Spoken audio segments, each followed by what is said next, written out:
Bonjour à tous et bienvenue sur la chaîne. J'espère que vous allez tous très bien. Donc dans cette vidéo, je suis très heureux de partager avec vous une unboxing d'un jeu que j'attendais depuis un moment mais que j'ai pas eu besoin d'attendre longtemps car il a mis 3 jours pour arriver en France. Il vient de Géorgie. Alors il faut savoir que ce jeu, on peut le commander aux USA.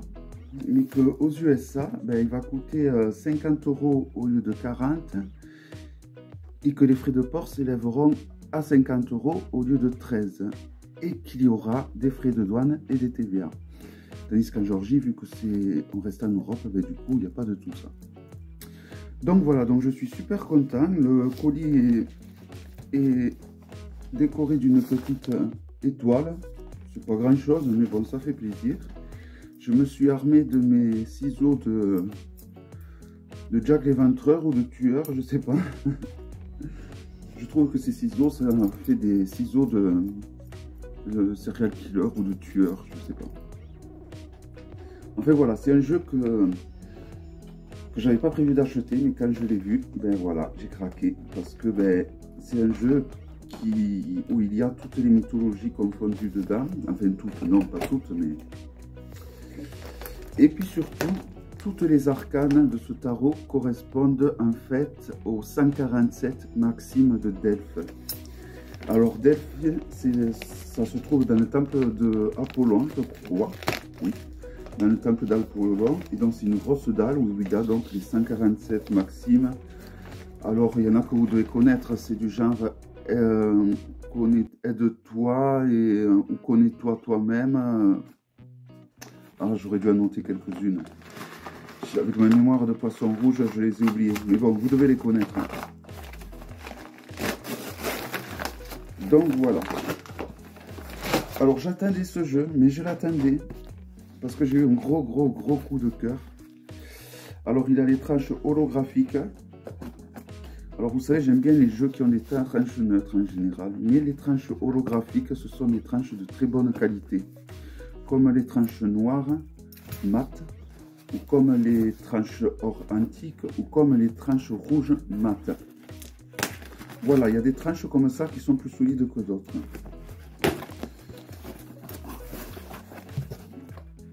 Oh là là! Donc il y a une petite enveloppe, et le jeu est vraiment bien emballé. Alors avec un joli cachet de cire, avec une plume, hop, et sur le devant, alors je suis pas doué pour, on va tout simplement l'ouvrir comme ceci. Je me demande ce qu'il y a dedans, je me souviens plus de la vidéo de Nat, ce qu'il y avait dans la lettre.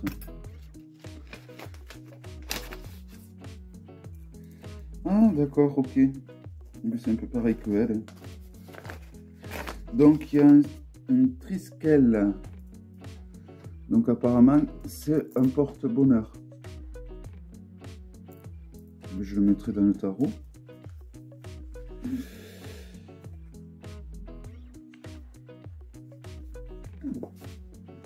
Thank you for your purchase, Yanka. Et bien c'est gentil. Avec sa petite carte de visite, voilà, si vous voulez commander auprès de elle. C'est l'illustratrice aussi d'un jeu que j'avais à l'époque, du Sartakis Tarot. Je vous le mettrai en présentation, ça c'est la facture, je vous la mettrai en présentation. Vous savez, à la fin de mes vidéos, souvent je vous mets à choisir 3 vidéos que j'ai déjà présentées par le passé.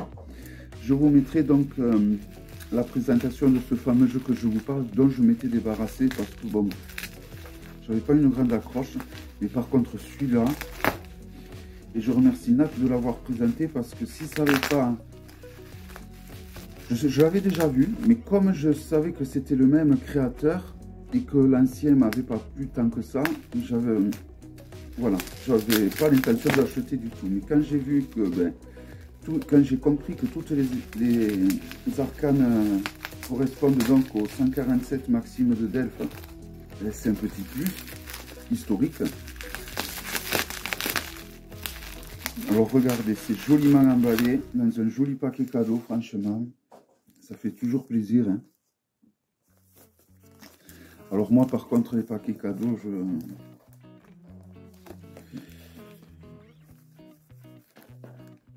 je sais plus ce que j'ai fait.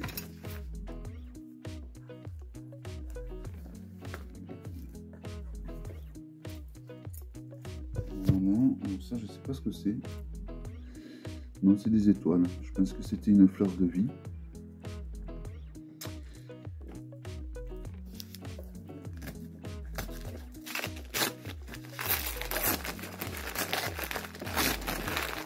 Ah, cette grosse boîte, elle est mastoc. Hein. Qu'est-ce que je pourrais vous comparer comme boîte? J'ai le Urban Tarot. Regardez l'épaisseur. Ou l'oracle des animaux magiques que je vous ai présenté il n'y a pas longtemps. Regardez l'épaisseur de la boîte. Hein. Donc, je sais qu'il y a davantage d'arcanes majeurs qu'un tarot normal. Donc, voici la boîte en dur de qualité. Donc, le dos, il y a la gorgone, méduse. Une très jolie boîte, hein. Très grosse. J'adore les tarots qui sont dans des grandes boîtes comme ça. Et que les arcanes occupent la totalité de la boîte surtout. Voilà, une très jolie boîte déjà. Donc ça laisse une belle impression. Donc avec les petites encoches pour soulever, ça c'est très bien, très pratique. Donc au début c'est toujours dur, après ça prend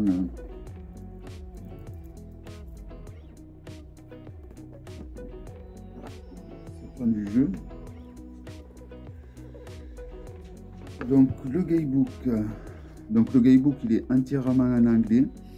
Il est en couleur, mais il est écrit en tout petit. Voilà. Bon, c'est un tarot qui suit le rider. Le truc qui est le plus intéressant à faire avec ce jeu, ça va être en fait de trouver la correspondance des maximes avec chaque arcane. Je pense que ça va être le plus intéressant à faire. Par contre, je voudrais savoir combien il y a d'arcanes en tout.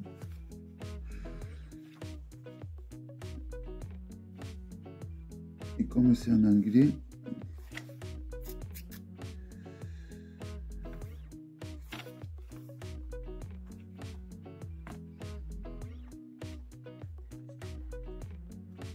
bon, en fait, si je me souviens bien, il y a 78 plus 20, ça fait 88. Il y a 98 arcanes en tout. Et il y a quand même 147 maximes. Donc, je ne sais pas comment ils se sont... Ah, ok, il y a le numéro de la maxime. Donc, vous voyez, là, par exemple, pour l'arcane du fou, vous avez le numéro de la maxime de Delphes à laquelle il correspond. Juste en bas. Là, vous voyez, vous avez le numéro de la maxime et vous avez donc la maxime qui est écrite. Donc, il suffit d'aller sur Internet, vous tapez maxime de Delphes et vous avez toutes les maximes qui sont répertoriées en français. Vous prenez donc le fou maxime 142 et voilà, donc je vois qu'il y a le mot chance, aide-toi ou le ciel t'aidera. C'est des genres de trucs comme ça, je les connais pas bien. Hein. Donc l'intérieur, voilà, là, est bien emballé.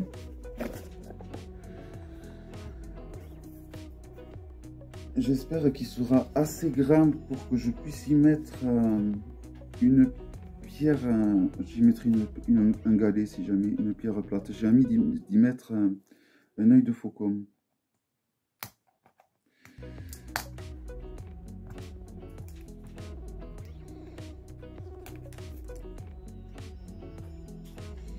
Voilà, donc l'intérieur de la boîte est comme ceci, il est simple. Hein.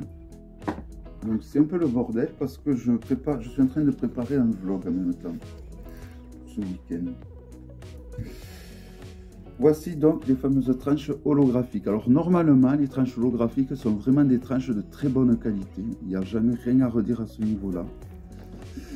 Les cartes sont également de très bonne qualité. C'est vraiment un jeu de... Le tarot, il est vraiment de meilleure qualité que le Sartakis Tarot que j'ai revendu. Vous voyez, c'est la qualité casino, c'est-à-dire que vous avez des stries qui sont dessinés dessus. Donc c'est vraiment le summum au niveau de la qualité. Voici le dos. Magnifique, j'adore le dos. Et donc, en plus donc de correspondre donc aux maximes de Delphes, on pourrait croire que c'est un jeu qui va donc correspondre à la mythologie grecque, mais pas que. Il ne correspond pas qu'à la mythologie grecque, il correspond également à la mythologie nordique, à la mythologie celte, à la mythologie égyptienne, donc vraiment à plusieurs mythologies. La papesse. L'impératrice.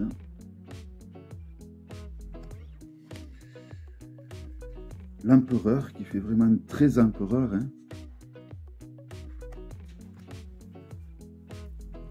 Le chaman. Ou le pape plutôt. Les amoureux.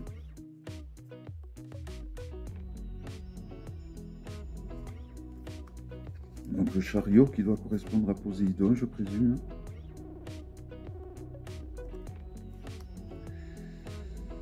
La force. Donc comme vous pouvez voir, ça rejoint un rider hein, au niveau de l'ordre des arcanes majeurs. Et je pense que les mineurs doivent être très proches d'un rider. La roue de fortune, alors en général j'aime pas ces arcanes et là j'avoue qu'elle me plaît beaucoup. Je la trouve super belle cette roue de fortune. Et de toutes les arcanes, la roue de la fortune et la justice, c'est vraiment des arcanes qui me plaisent pas. Et là pareil, la justice je la trouve super jolie. Mais bon, c'est un jeu, je vais pas être objectif. Hein. Je vais surtout vraiment pas être objectif du tout. Parce que vraiment c'est un jeu qui me plaît énormément. Il me plaisait déjà avant de l'acheter. Ça a été vraiment un énorme coup de cœur. Hein. Et on peut faire des tirages envers endroit. Parce que, voyons, hop, hop. Non, on peut pas. On peut pas. Je croyais parce que, bon, vous voyez les feuilles là, elles sont vers le bas. Si on tourne, elles sont vers le bas aussi. Mais la chevelure de méduse n'est pas la même en haut et en bas. Donc, bon. Je vous avoue que moi je ne fais pas des tirages envers endroit, donc ça ne me dérange pas.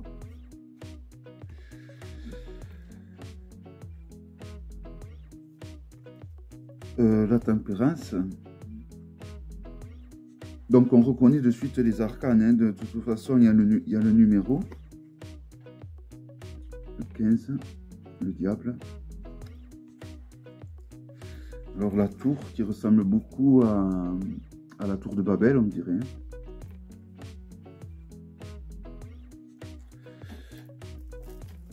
Il fait chaud.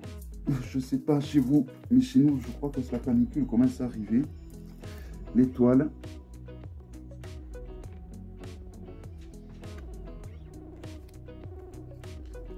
La lune est très belle. Hein.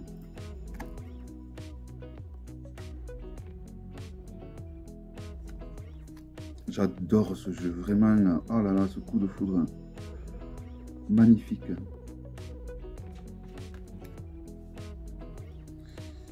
Anubis. Anubis, le jugement.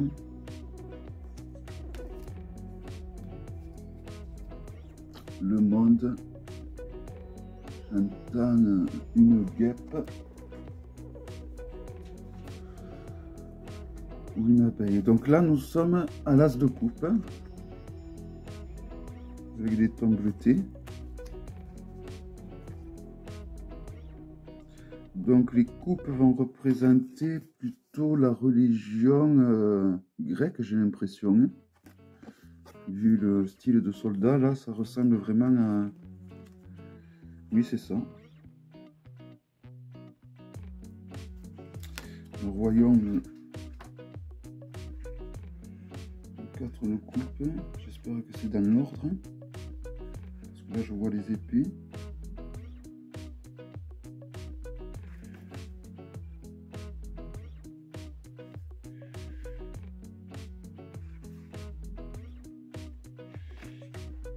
Ils mettent les épées... Ah, c'est bizarre. Hein. En fait, le jeu n'est pas rangé dans l'ordre du livret. Mais bon, ça, c'est pas... Ça n'a aucune importance, c'est qu'un détail. Hein.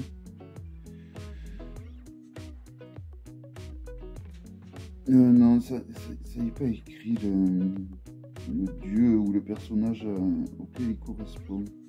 En l'occurrence, il me semble que c'est Pan. Hein. Pan ou Dionysos.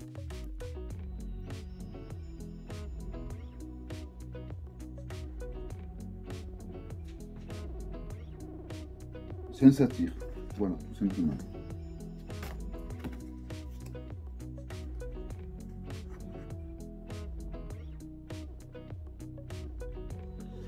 Donc, alors que dire de négatif sur ce jeu?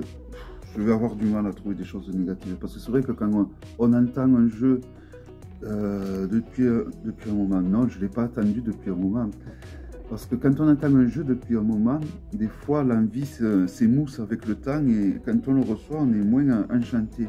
Là, j'ai passé la commande dimanche, et on est jeudi. Donc ça a été super rapide. Hein. Des fois... j'ai eu fait des commandes des jeux en France, ça a mis beaucoup plus de temps que là que ça vient de Géorgie.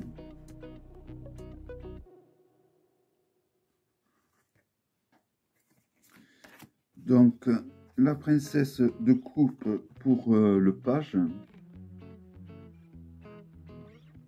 Là, j'ai l'impression qu'on est passé à la mythologie plutôt celte ou nordique.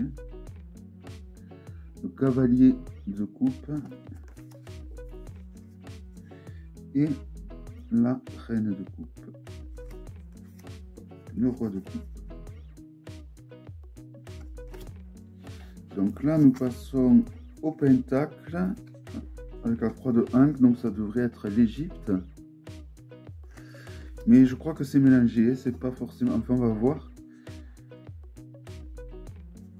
Parce que plus ça va, plus j'étais beaucoup meilleur en mythologie grecque, mais là, à force d'avoir, mine de rien, des jeux sur la mythologie égyptienne, parce qu'il n'y a pas tant que ça de jeux sur la mythologie grecque, ben, je commence à un peu plus mieux être à l'aise dans la mythologie égyptienne que grecque, étrangement.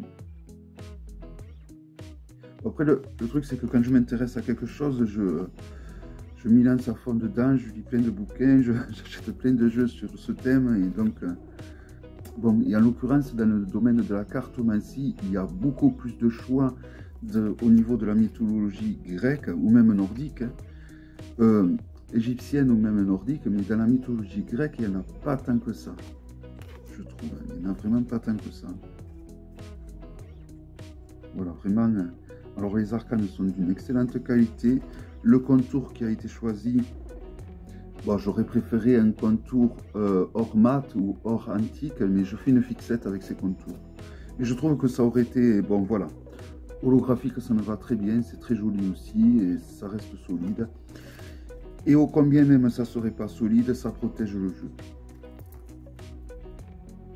Donc là, nous avons le prince, qui est après le cavalier. Ah non.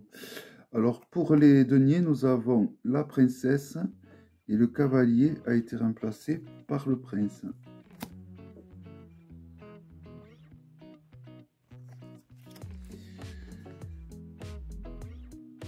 La reine et le roi, donc, qui sont des divinités égyptiennes. Donc là, nous passons aux épées. Et là, je pense par contre qu'on est dans la mythologie nordique.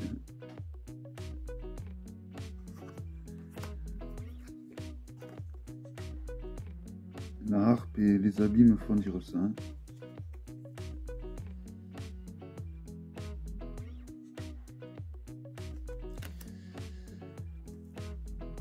Puis bon, là, ça ressemble plutôt au château de vers chez nous, ça, et même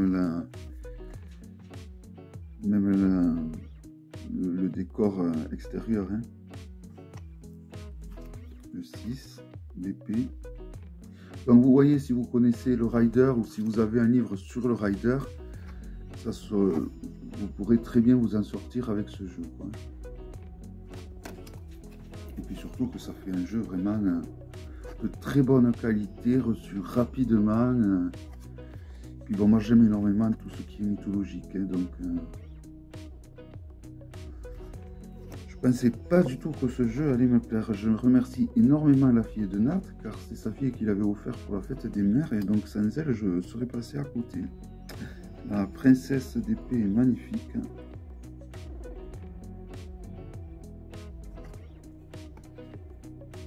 Prince ou le cavalier.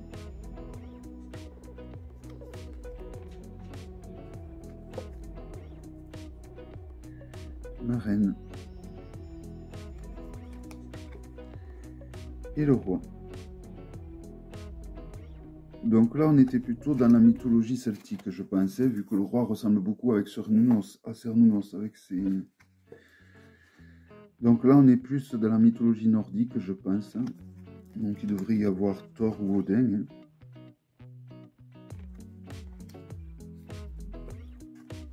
Ouais, c'est ça. Ça fait assez viking.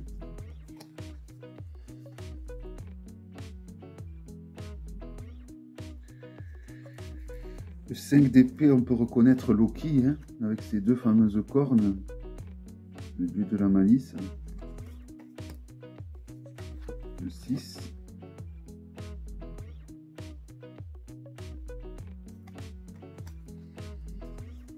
Le 7. Le 8. Le 9 de bâton.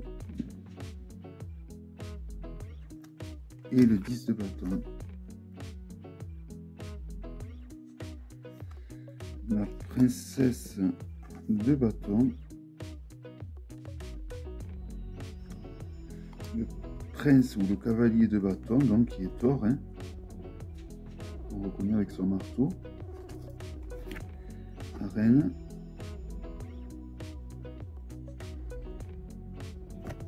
Et Odin pour le dieu de bâton. Je regarde un dernier coup les personnages de cours de la série des coupes, parce qu'il me semble que nous avions un cavalier.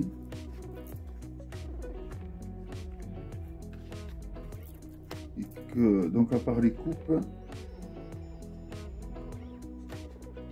les cavaliers ont été remplacés par des princes. Non, non, je me suis trompé, c'est vraiment un prince. Donc c'est princesse, prince qui remplace un cavalier. Les princesses remplacent les pages.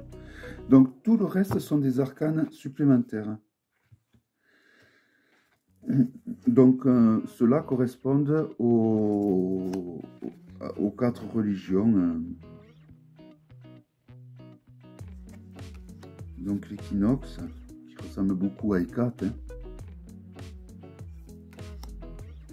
Le solstice. Voilà, donc nous on a des divinités des 4 religions, Cassiopée. Ah, celle-là est magnifique, hein, tout comme Cassiopée d'ailleurs. Hein. C'est un jeu, pourtant je l'avais regardé sur Kickstarter, j'avais peur d'être déçu comme l'autre. Et bien, comme quoi il ne faut pas s'arrêter à...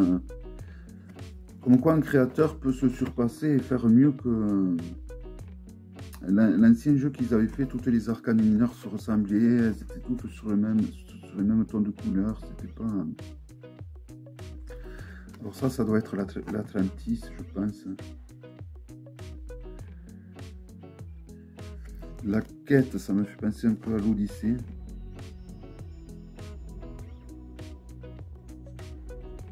Alors je sais pas s'il y a un livre qui va avec un peu plus conséquent. Le cheval de Troie.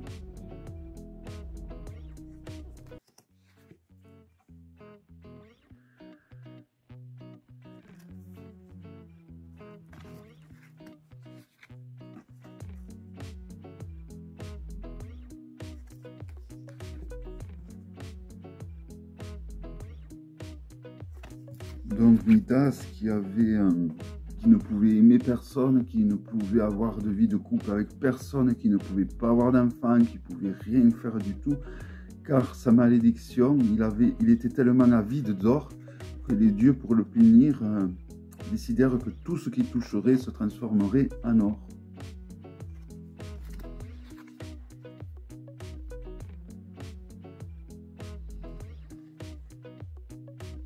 Bon, après, franchement, je trouve que les dessins sont expressifs, même si on ne sait pas qui sont les protagonistes qui sont dessinés dessus. Là, par exemple, on voit très bien qu'il s'agit d'un combat qu'il faut livrer contre X personnes ou contre nous-mêmes. Hein.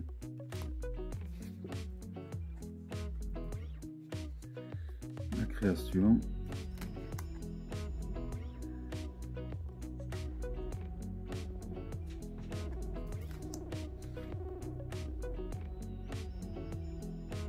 Et voilà. Donc, je vais compter combien il y a d'arcanes. 1, 2, 3, 4, 5, 6, 7, 8, 9, 10, 11, 12, 13, 14, 15, 16, 17, 18, 19, 21. Voilà, donc ça vous fait en fait un jeu d'arcane majeur, un supplément. Voilà, donc il s'agissait du The Twilight of the Good, The Twilight of the Good. Voilà, et vous avez donc le nom des créateurs en bas. Donc il suffit que vous tapiez le titre dans le moteur de recherche de Etsy et vous tomberez donc sur ce jeu. Voilà, j'espère que cette vidéo vous aura plu. Je vous dis donc à très bientôt pour une prochaine vidéo. Bye bye.